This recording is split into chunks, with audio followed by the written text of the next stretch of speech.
வணக்கம். நம் நாட்டில் பல வகையான ஆறுகள்லாம் ஓடுது. உதாரணத்துக்கு சொல்லணும்னா வைகை ஆறு, தாமிரபரணி ஆறு, காவிரி ஆறு, இப்படி பல ஆறுகள் ஓடுது. இந்த ஆறுகளுக்கு நடுவில் ஒரு பெரிய கல்மண்டபம் இருக்கும். இந்த கல்மண்டபம் எதுக்காக அப்படின்னு யாராவது யோசிச்சிருக்கிறீங்களா? உதாரணத்துக்கு நம்ம தாமிரபரணி ஆற்றை எடுத்துக்கலாம்.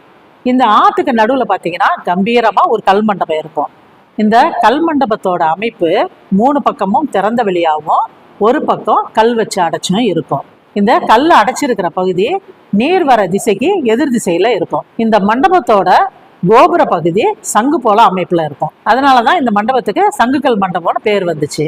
பொதுவா மழை காலத்துல வெள்ளம் வரும்போது ஆத்துல நீர்மட்டம் அதிகரிக்க ஆரம்பிக்கும். குறிப்பிட்ட அளவுக்கு மேல தண்ணீரோட வேகம் அதிகமாகும் போது காற்றோட அழுத்தமும் அதிகமாகும். காற்றோட அழுத்தம் அதிகமாகும் போது ஆட்டோமேட்டிக்கா அந்த சங்குல இருந்து சத்தம் வெளியே வர ஆரம்பிக்கும்.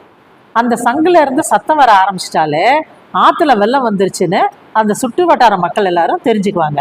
இதை புரிஞ்சுக்கிட்டு தாழ்வான பகுதியில வசிக்கிற மக்கள் எல்லாருமே உயரமான பகுதிகளுக்கு போயிடுவாங்க. சில நேரங்கள்ல வெள்ளம் அதிகமாகும் போது அந்த சங்குகள் மண்டபமே தண்ணியில முழுசா மூழ்கிடும். இப்போ அந்த சங்குல இருந்து வர சத்தமும் சுத்தமா நின்றுடும்.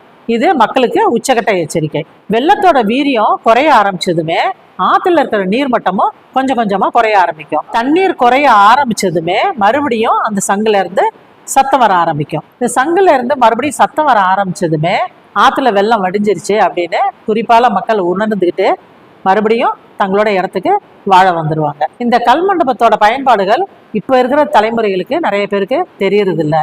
அதனால பராமரிப்பு இல்லாம அப்படியே ரொம்ப பாழடைஞ்சு கிடக்குது.